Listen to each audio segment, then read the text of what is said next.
Hi, I'm Ingrid Maynard, and you're listening to The Sales Revolution.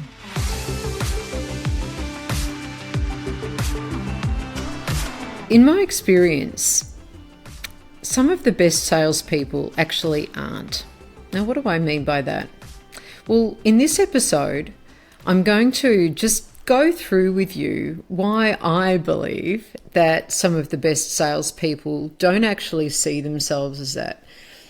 Now, I've talked before about sales being a dirty word, and I'm really on a mission to change that, as you know. But let's take the word sales out of the equation for the moment, and let's think about the association that we have instead with the experience of sales. So a lot of a lot of customers see salespeople as pushy, as trying to get them to buy something that they had no intention of buying, almost tricking them into something, or kind of painting them into a corner so that there's no way out, that they're locked in with a contract and they cease to care about them as long as they've got the dollars in the bank and the customer's kind of stitched up. Well, I haven't seen much of that in a very, very long time, I have to say.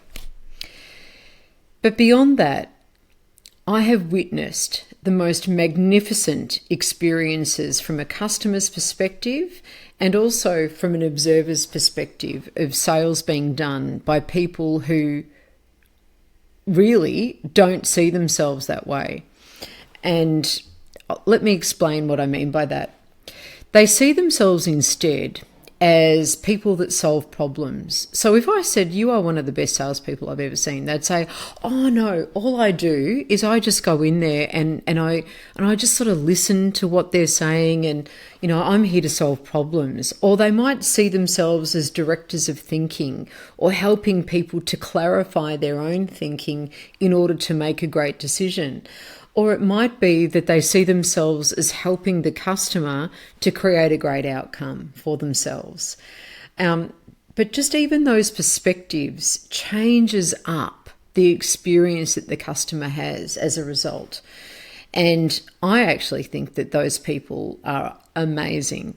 In fact, some of the guests that I've had on my program, and you'll hear them. One of them is Jodie Hawkes, who's the CEO of Bow Hill Engineering. When I look at her website and I listen to her language, it's a sales organisation through and through, and yet they see themselves, again, as providing solutions, as being there for their community, by adding value to their client base. To me, is sales. It's great sales. And that's what I mean about changing the association with the word. It's not dirty. It's actually amazing. So she's one example. And the other one is Sam Payal, who's the CEO of The Growing Space. And she runs a not-for-profit, really centered around her own personal experience. She has 2 children with special needs. And so she created an organisation that set up work opportunities and life opportunities as well for people like her own children. Now, no one in that organisation would see themselves as salespeople, and yet the very behaviours that they exhibit from Sam all the way through the organisation, I would say, is all about what I think sales can be, which is about creating value-added opportunities for people, which is about high levels of engagement with all of the stakeholders that are involved. And that's their clients, who may be the person with special needs to start with, or it might be a family member. So they've got those 2. It might be a government agency. It might be an employer. It might be a service. It might be a product. They've got so many different ways of working with their client base. It's quite amazing. And yet, again, if I said, oh, you're in sales, there's no way. Jane Libas from Umbrella Family Law. Well, Jane, she again creates this incredibly welcoming experience for people who are probably at one of their worst points in their lives. And that is where there's a marriage separation and there's usually children that, are kind of caught in the middle. And instead of creating or setting up an adversarial situation, umbrella family law really works to make sure that, the situation is as caretaken as possible for both parties, particularly for their clients, obviously, but in the best interests of everyone. It's really there to really change the association that people have with lawyers at that time. And when you think about that, I actually think that's a really good parallel with the sales doctor and the work that I've been doing to work with organisations to change the way that sales is perceived so that it's actually a pleasurable experience. So I've got a number of guests. I mean, they're just three that I've had the pleasure of working with so far and listening to and interviewing. But really, if you listen to a lot of the episodes, most of those people have never been in sales, or a lot of those people haven't been in sales. But there's those nuggets that I'm hoping that you will be able to draw from that will let you in on some of the secrets to their success. Because I would say that they know how to do sales probably better than people who go, oh yes, I'm in sales, know how to do sales. So we need to listen for those nuggets and also observe their actions too, and listen for their actions. The other thing that these people do who don't think of themselves as salespeople is they listen to understand. I don't know if you've ever had this experience, but some salespeople talk, and if they stop talking, it's usually like they're waiting for the next opportunity to talk. And that's their version of listening, which is completely the opposite to some of these people. They are genuinely curious and interested in the other person. They're there to really sit with them and hold the space as they share. They get richer insight. They meet on a beautiful person-to-person level, and they meet that person where they're at. They're skills that anyone can learn. And for some of these people, they come naturally because they have a genuine capacity to care for the other person. But it's not just fluffy stuff. Because they're good at those things, they're able to then, progress that opportunity forward in a very organic and natural feeling way for everyone. So that's the second thing.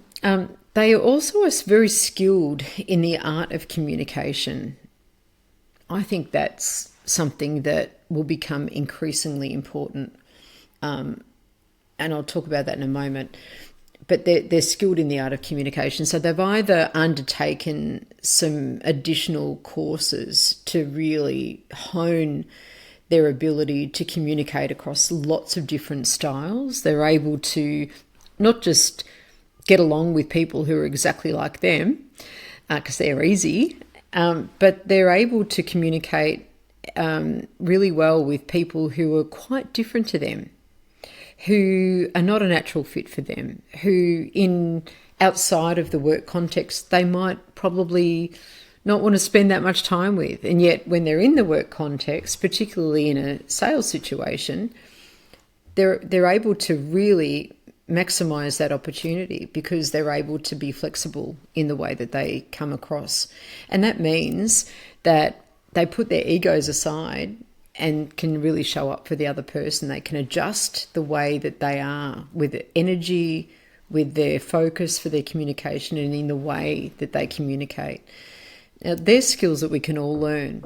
And again, it's about our desire to be better that will get us those skills. They're also skilled in human behaviour and influence.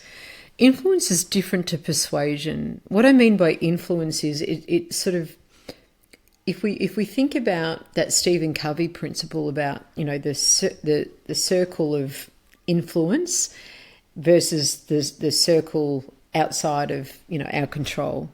we've got the circle of control, the stuff that is in our immediate control sphere. And then we've got the stuff where we can start to build out our influence. It doesn't necessarily mean that we're able to control it. But what we can control is our ability to influence, which sort of starts to permeate out. And if we can grow our circle of influence, we have a much better chance of having days, weeks, months, and years that are moving in the right direction, because we can take control over the things that we can influence. So it's different to persuade, because influence is just where somebody can actually hear the message that you're communicating because of the way that you're communicating it. It doesn't necessarily mean that they're going to do anything about it.